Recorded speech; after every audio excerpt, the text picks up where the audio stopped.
নমস্কার বন্ধুরা, আপনাদেরকে জানাই স্বাগতম।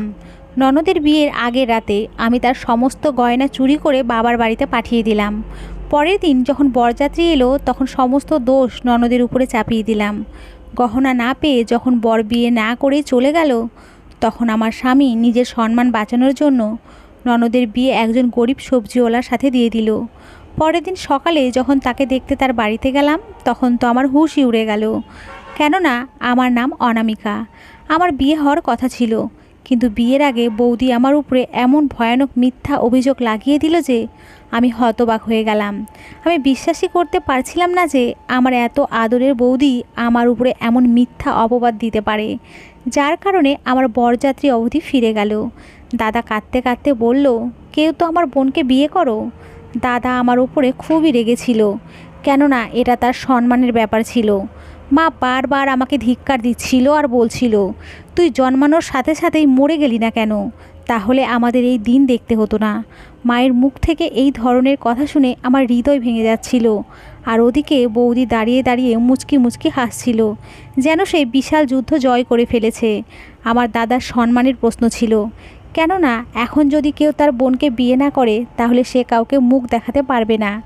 এই কারণেই দাদা নিজের কপাল চাপড়াচ্ছিল আর অঝরে কাঁদছিল। ঠিক তখনই আমাদের গ্রামের এক সবজিওয়ালা এগিয়ে এসে আমার দাদার কাছে আমার হাত চাইলো, আর দাদা নিজের সম্মান বাঁচাতে আমার বিয়ে তার সাথে দিয়ে দিল। আমি তাকে বিয়ে করতে চাইতাম না, কিন্তু আমার উপরে যে দাগ লেগেছে তা সারা জীবনেও মুছবে না। তাই আমি হৃদয়ে পাথর রেখে তাই করলাম, যা আমার দাদা চাইছিল। এভাবেই আমার বিয়ে সেই সামান্য সবজিওয়ালার সাথে হয়ে গেল। বিদায় হয়ে যখন আমি তার বাড়িতে এলাম, তখন তার ঘরে বসে নিজের পোড়া কপাল নিয়ে ভাবছিলাম, আর ভাবতে ভাবতে কাঁদছিলাম। কেননা আমি আমার বিবাহিত জীবন নিয়ে অনেক স্বপ্ন দেখেছিলাম। এরপরে আমার স্বামী ঘরে এসে আমার পাশে বসে আমাকে এমন একটা কথা বলল, যা শুনে আমার হুঁশই উড়ে গেল। কেননা আমি জানতাম না যে আমার স্বামী এত ভয়ানক। অনেক আশা নিয়ে আমরা আমার বৌদিকে আমাদের বাড়িতে নিয়ে এসেছিলাম, কেননা সে আমার একমাত্র দাদার বউ। আমার কোনো বোনই ছিল না, তাই আমি বৌদিকেই আমার দিদি বানিয়ে তার সাথে আনন্দে জীবন কাটাতে চাইছিলাম। আমার দাদা শহরে চাকরি করত, আর শহরেই একটি মেয়ের সাথে তার ভালোবাসা হয়ে গিয়েছিল। আমরা বাড়িতে 4 জন ছিলাম, মা, বাবা, আমি আর দাদা। দাদা পড়াশোনা শেষ করার পরে চাকরি করতে শহরে চলে যায়। আমিও দাদার মতো চাকরি করতে চাইতাম, কিন্তু বাবা মা আমাকে চাকরি করতে দিতে চাইতো না। আমরা সবাই দাদাকে খুবই ভালোবাসতাম, তাই এই বাড়িতে সেটাই হতো যা দাদা বলতো। দাদা যখন আমাদের তার পছন্দের কথা জানালো, তখন কেউই কোনো আপত্তি করেনি। দাদা মা বাবাকে বলেছিল যে তোমরা শহরে এসে স্বপ্নার বাড়িতে বিয়ের প্রস্তাব নিয়ে যাও। দাদার কথা শুনে তারা পরের দিনই শহরে চলে গেল এবং স্বপ্না বৌদির বাড়িতে বিয়ের প্রস্তাব নিয়ে গেল, এবং স্বপ্না বৌদি এবং আমার দাদার বিয়ে ঠিক হয়ে গেল। তখনই আমরা জানতে পারলাম যে আমাদের গ্রামেই বৌদির মাসির বাড়ি। দাদার বিয়ে খুব ধুমধাম করে হয়ে গেল। বৌদি আসার পরে আমাদের বাড়িতে একটা খুশির পরিবেশ তৈরি হয়েছিল। আমার মনেও অনেক স্বপ্ন ছিল, আমিও ভাবতাম যে আমিও একদিন বধূ সাজবো, আর আমারও বিয়ে খুব ধুমধাম করে হবে। বাড়িতে সবাই আমাকে খুবই ভালোবাসতো, কিন্তু সময়ের সাথে সাথে বৌদির হাবভাব আমার কাছে কিছুটা অদ্ভুত লাগতে শুরু করলো। আমার মনে হতো যে বৌদি হয়তো আমাকে পছন্দ করে না, কেননা যখনই আমি বৌদির সাথে কথা বলার চেষ্টা করতাম, তখনই সে আমাকে মুখ ভেঙচে উত্তর দিত। আমার এমন মনে হতো যেন দাদা যখনই আমার সাথে ভালোবেসে কথা বলতো, তখনই বৌদির ভেতর ভেতরে জ্বলতো। হয়তো বৌদির এটা সহ্য হতো না যে তার স্বামী তার অংশের ভালোবাসা অন্য কাউকে দিচ্ছে। বৌদি হয়তো ভাবতো তার স্বামীর ভালোবাসার একমাত্র অধিকারিণী সে ছাড়া আর কেউ নয়। সময় এভাবেই কেটে যাচ্ছিল। একদিন বাবার শরীর খুব খারাপ হয়ে গেল এবং তিনি আমাদের ছেড়ে এই পৃথিবী থেকে চলে গেলেন। তার চলে যাওয়ায় আমি আর মা খুব কেঁদেছিলাম। মা কাঁদতে কাঁদতে বলছিল, ছেলের বিয়ে তো দিলে, মেয়ের বিয়েও নিজের হাতে দিয়ে যেতে। তখন দাদা মায়ের কাছে প্রতিজ্ঞা করেছিল যে সে আমার বিয়েতে কোনো ত্রুটি রাখবে না এবং আমাকে কখনো বাবার অভাব অনুভব করতে দেবে না। বাবার মৃত্যুর পরে মা আমার বিয়ের জন্য খুব ব্যাকুল হয়ে উঠল। সে বলতো, মা তোর বাবা এই দুনিয়াতে নেই, আমিও সবসময় অসুস্থ থাকি, তাই আমি আমার জীবদ্দশায় তোর বিয়ে দিতে চাই। এ বিষয়ে আমি কি আর বলতাম, তাই চুপ থাকতাম। বড়রা আমার জন্য যা সিদ্ধান্ত নেবে সেটাই আমার জন্য সঠিক। মা আমার জন্য ছেলে দেখতে শুরু করলো। দাদা যখনই গ্রামে আসতো, শহর থেকে আমার জন্য কিছু না কিছু নিয়েই আসতো, কারণ দাদাও এখন আমার বিয়ে নিয়ে চিন্তিত ছিল। মা যেমন আমার জন্য পাত্র খুঁজছিল, তেমনই দাদাও আমার বিয়ের জন্য যৌতুক জোগাড় করেছিল।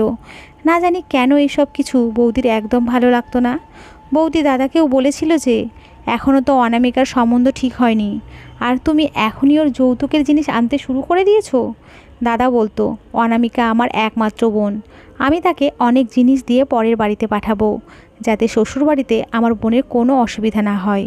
কিছুদিন কেটে যাওয়ার পরে পাশের গ্রামের এক ধনী পরিবার থেকে আমার সম্বন্ধ এলো। দাদা আর মা এই সম্পর্কে খুবই খুশি, তাই তারা সঙ্গে সঙ্গে রাজি হয়ে গেল। কেননা ছেলে শিক্ষিত এবং ধনী পরিবারের। বিয়ে ঠিক হওয়ার কয়েকদিন পরেই ছেলে পক্ষের তরফ থেকে খবর এলো যে তারা আশীর্বাদ করতে চায়। আমি এই সম্পর্কে খুবই খুশি ছিলাম, কেননা আমি সব সময় এটাই চাইতাম যে আমার বিয়ে এমন একজনের সাথে হোক যে সব সময় আমার খেয়াল রাখবে এবং আমার সব ইচ্ছে পূরণ করবে।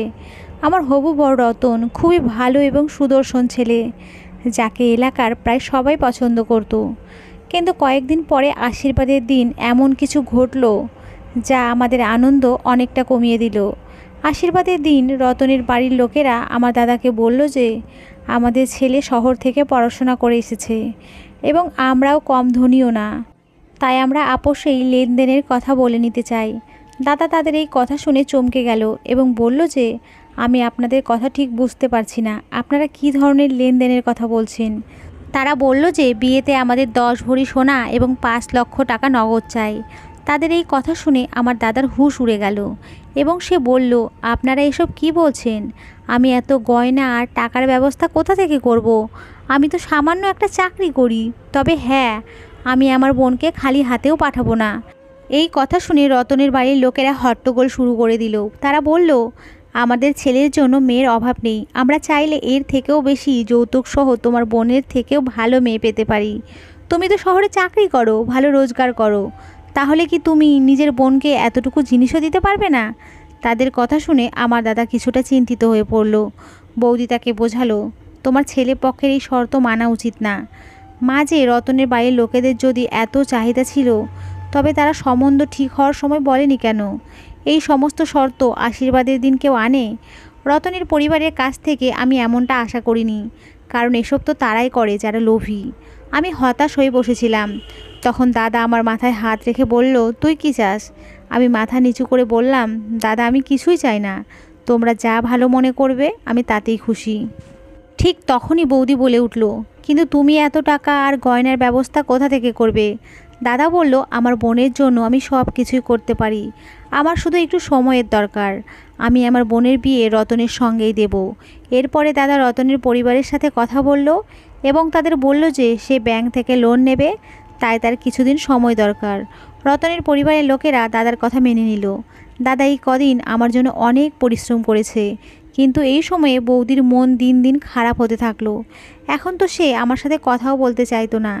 আমার বিয়ের সময় এগিয়ে আসছিল, তাই দাদা 15 দিনের ছুটি নিয়ে গ্রামে এসেছে এবং ওখান থেকেও সঙ্গে করে আমার জন্য অনেক জিনিস নিয়ে এসেছে।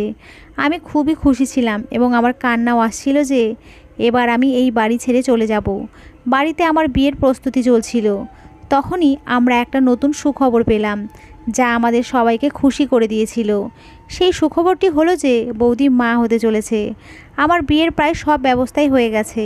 দাদা সমস্ত গয়নাগাটি এবং টাকা শহর থেকে এনে মায়ের আলমারির সিন্ধুকে রেখেছে। আমার বিয়ের 2 দিন আগে রাতের বেলা আমরা সবাই একসাথে খাবার খাওয়ার পরে নিজের নিজের ঘরে চলে গেলাম। কিন্তু না জানি কেন খাবার খাওয়ার পরেই আমার প্রচণ্ড ঘুম পাচ্ছিল, তাই আমি তাড়াতাড়ি করে নিজের ঘরে ঘুমাতে চলে গেলাম। পরের দিন সকালে যখন আমার ঘুম ভাঙলো, তখন দেখি সকাল 11টা বাজে। আমার মাথা খুব ভারী লাগছিল, কিন্তু আমি যখন বাইরে এলাম তখন জানতে পারলাম যে মা এবং দাদা এখনও ঘুমোচ্ছে, শুধু বৌদিই জেগে আছে। এটা খুবই অদ্ভুত ব্যাপার ছিল। আমাদের বাড়ির সবাই সকাল 7টা-8টার মধ্যেই উঠে যেত, এতক্ষণ তো কেউই ঘুমোতো না। তাহলে আজ সবার হলো কি? আমার মনে হলো হয়তো বিয়ের প্রস্তুতির ধকলে আমরা ক্লান্ত হয়ে গেছি, তাই এত দেরিতে জেগেছি। কিন্তু অদ্ভুত ব্যাপার হলো যে আমাদের 3 জনেরই গা হাত পা ব্যথা করছিল, অথচ বৌদি একদম ঠিকঠাকই ছিল। ধীরে ধীরে বিয়ের দিন এসে গেল। বিয়ের দিন দুপুরে দাদা বৌদিকে মায়ের আলমারি থেকে গয়নাগুলো বের করে আনতে বলল, কিন্তু কিছুক্ষণ পরে বৌদি ফিরে এসে এক ঝটকায় আমার হাত ধরে বলল, বলো গয়না কোথায়? আমি চমকে তার দিকেই তাকালাম এবং বললাম, বৌদি তুমি এসব কি বলছো? দাদাও বৌদিকে বলল, কি করছো? আমার বোনকে ছাড়ো। বৌদি বলতে লাগলো, আমি অনেক দিন থেকেই তোমাকে বলতে চাইছিলাম যে তোমার বোনের কারোর সাথে চক্কর চলছে, কিন্তু তুমি নিজের বোনের উপরে খুব ভরসা করো বলে ভয় বলিনি। এখন গিয়ে দেখো আলমারিতে কোনো গয়না নেই। দাদা বলল, গহনা নেই মানে? গয়নাগুলো গেল কোথায়? বৌদি বলল, সেটা তোমার বোনকেই জিজ্ঞেস করো। আমি ওকে ওর প্রেমিকের সাথে কথা বলতে নিজের কানে শুনেছি। তোমার বোন তার সাথে পালানোর পরিকল্পনা করছিল, তাই হয়তো তোমার বোন গয়নাগুলো আগেই সরিয়ে ফেলেছে। বৌদির কথা শুনে মা বৌদিকে বলল, এ তুমি কেমন কথা বলছো? তুমি আমার মেয়ের সম্পর্কে এমন কথা কিভাবে বলতে পারো? বৌদি বলতে লাগলো, আমি সত্যিই বলছি। আমি নিজের চোখে অনামিকাকে অনেকবার সেই ছেলের সাথে কথা বলতে দেখেছি। দাদা বলল, কোন ছেলে? তখন বৌদি বলল, আমি জানি না কোন ছেলে, তোমার বোনকে জিজ্ঞেস করো সে কে। বৌদির কথা শুনে দাদার চোখ রাগে লাল হয়ে গেল। দেখে আমি ভয়ে ভয়ে বললাম, না দাদা, বৌদি মিথ্যে বলছে, আমি এমন কিছুই করিনি। আমার মাও আমার পক্ষ নিয়েই কথা বলছিল, কিন্তু বৌদি দাদাকে আমার বিরুদ্ধে খেপাতে সফল হলো এবং দাদা বিশ্বাস করে নিল যে গয়নাগুলো আমিই সরিয়েছি এবং আমার কোনো ছেলের সাথে প্রেম চলছে। দাদা মাকে বলল, ওকে এই ঘরে আটকে রাখো, যাতে এমন না হয় যে ও আমাদের সম্মান ধুলোয় মিশিয়ে এখান থেকে পালিয়ে যায়। একই সাথে দাদা বারবার আমাকে এটাও জিজ্ঞেস করছিল যে তুই গয়না কাকে দিয়েছিস? আমি তো জানতামই না যে গয়না কোথায়, তো আমি তাকে কি বলতাম? কান্না করে করে আমার অবস্থা খারাপ হয়ে গেছিল, আর মায়ের শরীর খারাপ হওয়ায় তাকে ঘরে নিয়ে যাওয়া হলো। আমার এই ব্যাপারে বেশি কথা বলতেও পারছিলাম না, কেননা বাড়িতে অতিথিরা ছিল। আপাতত যেমন তেমন করে সন্ধ্যা হলো, আর কিছু সময় পরেই বরযাত্রী চলে এলো। দাদা খুব টেনশনে ছিল, কেননা সে বিয়ের জন্য যা কিছু ব্যবস্থা করেছিল তা পুরোপুরি নষ্ট হয়ে গিয়েছে। বরযাত্রী এসে গেল, আর আমাকে নববধূ রূপে সাজানো হলো। আমি ভাবতেও পারিনি যে দাদা তার বউয়ের কথা এসে নিজের বোনকে দোষী ভাবতে পারে। মায়ের কাছেও আমার এমন আশা ছিল না, কিন্তু বৌদি মায়ের উপরে এমন জাদুটোনা করলো যে মাও বৌদির কথায় পুরোপুরি এসে গেল। আমাকে বিয়ের মণ্ডপে যখন ডাকা হলো, তখন রতনের বাড়ির লোকেরা বলল, নববধূকে মণ্ডপে ডাকার আগে যৌতুক, টাকা আর গয়না দেখতে চাই। এই কথা শোনা মাত্রই মা আর দাদা খুব টেনশনে পড়ে গেল। দাদা আমার শ্বশুরবাড়ির লোকেদের বোঝানোর অনেক চেষ্টা করলো। তাদের বলল, বিয়ের রীতিনীতি শুরু করুন, লেনদেনের কথা পরে হলেও চলবে। কিন্তু তারা তাদের কথায় অটল থেকে বলল, আগে লেনদেন হবে, বিয়ের রীতিনীতি পরেও হতে পারবে। কেননা আমরা তো এখানে বিয়ে করাতেই তো এসেছি। অনেকক্ষণ পর্যন্ত এই কথা লুকোনোর চেষ্টা করা হয়েছিল যে গয়না নেই, কিন্তু সময় পেরিয়ে যাওয়ার সাথে সাথে রতনের পরিবারের লোকেরা হট্টগোল করছিল। তারা এক কথায় বলেই যাচ্ছিল যে আগে লেনদেন হবে, তারপর বিয়ে। আর তখনই দাদার মুখ থেকে সেই কথা বেরিয়ে গেল। দাদা হাত জোর করে বলল যে আমি খুব লজ্জিত, আমাকে ক্ষমা করে দিন। আমাদের গহনা চুরি হয়ে গেছে, কিন্তু আপনারা বিয়ে সম্পন্ন করুন। আমি বিয়ের পর সমস্ত গয়নার ব্যবস্থা আবার করে দেব, শুধু আমাকে একটু সময় দিন। এই কথা শুনে রতনের বাবা খুব জোরে জোরে হাসতে লাগলো এবং বলল, তাহলে তোমরা তখনই সে আমার কাছে এসে বসলো। আর আমি ঘাবড়ে তার কাছ থেকে পিছিয়ে গেলাম। সে আমার দিকে হাত বাড়িয়ে আমাকে একটি ছোট্ট উপহার দিল আর বলল, এটা আমি তোমার জন্য এনেছি। আমার মনে হয়েছিল ওটা কোনো সাধারণ উপহার হবে, কিন্তু যখন আমি সেই উপহারটা খুললাম তখন আমি হতবাক হয়ে গেলাম, কেননা এটা একটা হীরের আংটি আর যৌতুকের জিনিসপত্র মজুত আছে। আমি আপনাদের কাছে প্রতিজ্ঞা করছি যে আমি গয়নার ব্যবস্থা খুব শীঘ্রই করে দেব। কিন্তু তাদের উপরে আমার দাদার অনুরোধের কোনো প্রভাবই পড়ল না। তারা একটা কথাও শুনল না এবং বরযাত্রী ফিরিয়ে নিয়ে যেতে লাগলো। আমার দাদা তাদের পায়ে পড়ে মিনতি করতে লাগলো, কিন্তু তাদের কোনো হেলদেলই হলো না। অন্যদিকে যার লাগানো আগুনে আজ এই কাণ্ড, সেই বৌদি দাঁড়িয়ে দাঁড়িয়ে এই পুরো তামাশা দেখছিল। গয়না কোথায় গেল, কে নিল তা আমি জানি না, কিন্তু আমার চরিত্র নিয়ে সে যে প্রশ্ন তুলেছে তা খুবই জঘন্য। আমার বরযাত্রী ফিরে গেল। দাদা আমার কাছে এসে আমার গালে চড় মেরে কাঁদতে কাঁদতে বলল, এই সব তোর জন্য হয়েছে, তোর জন্য আমাকে লোকের কাছে অপমানিত হতে হয়েছে। মাও আমাকে অভিশাপ দিচ্ছিল আর বলছিল, তুই জন্মের সাথে সাথে কেন মরে গেলি না? তাহলে আজ আমাদের এই দিন দেখতে হতো না। আমি তাদের কি করে বোঝাই যে আমি কিছুই করিনি? কেউই আমার কথা শুনতে বা বুঝতে রাজি ছিল না। বৌদির মুখে এক অদ্ভুত নিষ্ঠুর হাসি ছিল, আর আমি বুঝতে পেরেছিলাম যে এইসব বৌদি করেছে। আমার দাদা কাঁদছিল আর বলছিল, কেউ তো আমার সম্মান রক্ষা করুক, কেউ তো আমার বোনকে বিয়ে করে নিক। আশেপাশে দাঁড়িয়ে থাকা সবাই তামাশা দেখছিল আর আমরা সবাই হাউমাউ করে কাঁদছিলাম। ঠিক তখনই অতিথিদের মাঝ থেকে একটি জোরালো আওয়াজ এলো এবং আমরা সবাই যখন সেদিকে তাকালাম তখন আমরা হতবাক হয়ে গেলাম। সেই লোকটি আমাদের সামনে এলো এবং বলল, আমি আপনার বোনকে বিয়ে করতে রাজি আছি। আপনি কি আপনার বোনের হাত আমার হাতে তুলে দিতে রাজি হবেন? এই প্রশ্ন শুনেই দাদা চমকে তার দিকে তাকালো। এ তো আমাদের গ্রামে সবজি বিক্রি করে।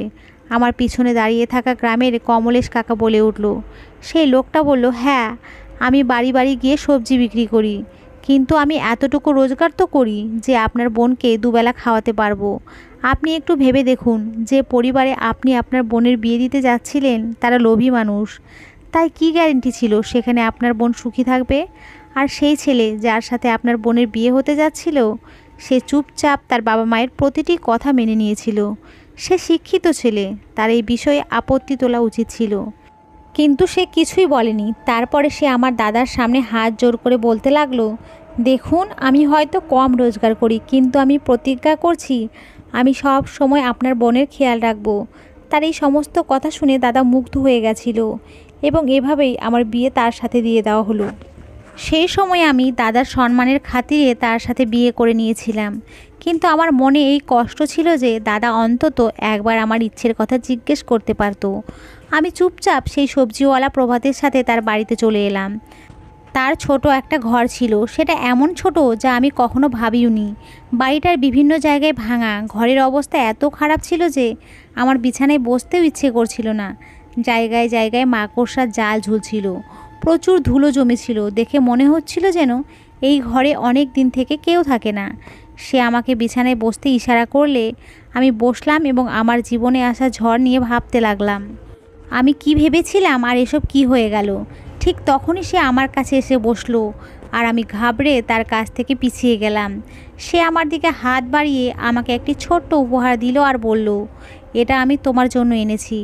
আমার মনে হয়েছিল ওটা কোনো সাধারণ উপহার হবে, কিন্তু যখন আমি সেই উপহারটা খুললাম তখন আমি হতবাক হয়ে গেলাম, কেননা এটা একটা হীরের আংটি। ওর বাড়ির অবস্থা দেখে আংটির দিকে তাকিয়ে আমার বিশ্বাসই হচ্ছিল না। সে বলল, কি ভাবছো? আমি বললাম, এত দামি আংটি তোমার কাছে কোথা থেকে এলো? তখন ও হেসে বলল, এখন যেহেতু আমাদের বিয়ে হয়ে গেছে তাই আমি তোমার কাছে কিছুই লুকোবো না। আসলে আমি সিবিআই অফিসার। বেশ কিছুদিন থেকে আমরা অভিযোগ পাচ্ছিলাম যে এই গ্রামে কিছু লোক ড্রাগসের কারবার করে, তাই আমি আমার পরিচয় লুকিয়ে সবজিওয়ালা সেজে তাদের খোঁজে এখানে এসেছি। আমি এই বাড়িতেই থাকি এবং সারাদিন সবজিওয়ালা সেজে ঘুরে বেড়াই, যাতে সব কিছু আমার নজরে পড়ে। আজ যখন আমি দেখলাম পণ দিতে না পারায় তোমার বরযাত্রী ফিরে গেল এবং তোমার দাদার অবস্থা পাগলের মতো হয়ে গেল, তখন আমার সহ্য হলো না। তাই আমি তোমার দাদার সম্মান বাঁচাতে তোমাকে বিয়ে করে নিলাম। আমি তোমাকে আগেও এক দুবার দেখেছি, তোমাকে আমার ভালো লেগেছিল, আর আজ উপরওয়ালা আমাদের এক করে দিয়েছেন। তোমাকে বিয়ে করে আমি খুব খুশি। প্রভাতের কথা শুনে আমি নিজের কানকে বিশ্বাস করাতে পারছিলাম না যে যাকে আমি একজন সামান্য মানুষ ভেবেছিলাম সে আসলে একজন সিবিআই অফিসার। এরপরে প্রভাত বলতে লাগলো, আমি যে কাজের জন্য এসেছি সেই কাজটা হয়ে যাক, তারপরে আমরা বাড়ি ফিরে যাব। প্রভাতের কথা শুনে আমার আনন্দের সীমা রইল না, কেননা ভগবান আমাকে রতনের থেকেও ভালো একজন মানুষ দিয়েছেন। প্রভাত একজন শিক্ষিত মানুষ হওয়ার পাশাপাশি একজন সৎ মানুষও, যে আমার খুব খেয়াল রাখতো এবং আমার সমস্ত ইচ্ছে পূরণ করত। বিয়ের কয়েকদিন পর যখন আমি আমার বাবার বাড়িতে গেলাম তখন এটা শুনে আমার খুব খারাপ লাগলো যে বৌদির মিসক্যারেজ হয়েছে এবং সে অসুস্থ। বৌদি ঘরে বসে কাঁদছিল। যখন আমি তাকে দেখতে গেলাম তখন সে আমাকে দেখে হতবাক হয়ে গেল, কেননা সে ভেবেছিল প্রভাতের সাথে বিয়ে হওয়ার পরে আমি গরিবের মতো জীবন কাটাচ্ছি। কিন্তু যখন সে আমার ঠাটবার দেখলো তখন তার চোখ ছানা বড়া হয়ে গেল। আমি বৌদির কাছে গিয়ে তাকে বললাম যে তুমি আমার সাথে যে ব্যবহার করেছো, উপরওয়ালা তার শাস্তি তোমাকে দিয়েছেন এবং আমি তোমার অত্যাচারে নীরবে সহ্য করেছি বলে উপরওয়ালা আমাকেও তার ফলও দিয়েছেন। আমার স্বামী কোনো সামান্য সবজিওয়ালা না, বরং সে অনেক বড় একজন অফিসার। আমার পুরো কথা শোনার পরে বৌদি হাউমাউ করে কাঁদতে কাঁদতে বলতে লাগলো, আমাকে ক্ষমা করে দাও, আমি তোমার সাথে ভুল করেছি। আমি জিজ্ঞেস করলাম, বৌদি তুমি আমার সাথে এইসব কেন করেছো? কি ক্ষতি করেছি তোমার? বৌদি কাঁদতে কাঁদতে বলল, আসলে আমার এটা খুবই খারাপ লাগতো যে আমার স্বামী আমার চেয়ে তোমাকেই বেশি গুরুত্ব দিত। তাই আমি যখন জানতে পারলাম যে সে তোমার বিয়ের জন্য গয়নার ব্যবস্থা করছে, তখন আমি আর নিজেকে সামলাতে পারিনি এবং এক রাতে বাড়ির সকলকে রাতের খাবারে ঘুমের ওষুধ মিশিয়ে দিয়েছিলাম, যাতে সবাই গভীর ঘুমে অচেতন হয়ে পড়ে। তারপর আমি সিন্দুক থেকে গয়না চুরি করে আমার মাসির বাড়িতে রেখে আসি এবং তোমার উপরে দোষ চাপিয়ে দেই। বৌদি কাঁদতে কাঁদতে তার গল্প বলছিল। ঠিক তখনই দাদা ঘরের ভেতরে এসে পড়ে এবং বৌদির বলা প্রতিটি কথা শুনে নেয়। দাদা যখন সত্যিটা জানতে পারলো, তখন বৌদির উপরে খুব রেগে গেল এবং আমার সামনে লজ্জিত হয়ে বলতে লাগলো, আমাকে ক্ষমা করে দিস, আমি তোর বৌদির কথায় এসে ভুল করেছি। আমি বললাম, না দাদা, তুমি কোনো ভুল করনি। বৌদিও কাঁদতে কাঁদতে আমার কাছে ক্ষমা চাইছিল, কিন্তু দাদা বলল যে আমি তোমাকে কখনোই ক্ষমা করব না, তাতে আমার বোন তোমাকে ক্ষমা করে দিক না কেন। দাদা বৌদিকে ক্ষমা করেননি, কিন্তু আমি আমার দাদা ও বৌদিকে ক্ষমা করে দিয়েছি। দাদা বৌদির সাথে কথা বলতো না, কিন্তু বৌদি মা ও দাদার মন জয় করার জন্য প্রভাতের সাহায্য নিল। প্রভাতের একজন সঙ্গীর প্রয়োজন ছিল, তাই সে আর বৌদি মিলে সেই সব লোকেদের খুঁজে বের করলো যারা আমাদের গ্রামে বেআইনি কাজ করত এবং যুবক ছেলেদের ভবিষ্যৎ নষ্ট করত। বৌদির সঙ্গ পাওয়ায় প্রভাতের অনেক সাহায্য হয়েছিল। এই কথা যখন দাদার কানে গেল, তখন দাদা বৌদিকে ক্ষমা করে দিল। গ্রামে যত চোর জোচ্চোর ছিল তাদেরকে ধরা হয়েছিল এবং বৌদি তার মাসির বাড়ি থেকে সেই সমস্ত গয়না এনে দাদাকে ফিরিয়ে দিয়েছিল। আমার বৌদি আজও তার করা ভুলের জন্য খুব লজ্জিত হন। সময় থাকতে মানুষ যদি নিজের ভুল বুঝতে পারে, তবে তা সংশোধন করতে পারে। রতনের পরিবারের লোকেদের বিরুদ্ধেও ব্যবস্থা নেওয়া হয়েছিল, কারণ তারা পণ দাবি করেছিল। বন্ধুরা, একটা কথা মনে রাখবে, যারা পণ চায় এবং যারা পুত্রবধূর চেয়ে পণকেই বেশি গুরুত্ব দেয়, তারা কখনো আপনার মেয়েকে সুখী রাখতে পারবে না। তাই তাদের হাতে মেয়ে দেওয়া আর মেয়েকে মৃত্যুর মুখে ঠেলে দেওয়া একই। এখন আমি প্রভাতের সাথে শহরে চলে এসেছি এবং এখানে আমার স্বামীর পরিবারের সাথে খুব সুখে আছি। আমি ভগবানের কাছে প্রার্থনা করি তিনি যেন আমার বৌদির কোল আবার ভরিয়ে দেন। বন্ধুরা, আশা করি তোমাদের এই গল্পটি ভালো লেগেছে।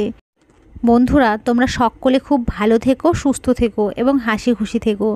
সকলকে অসংখ্য ধন্যবাদ।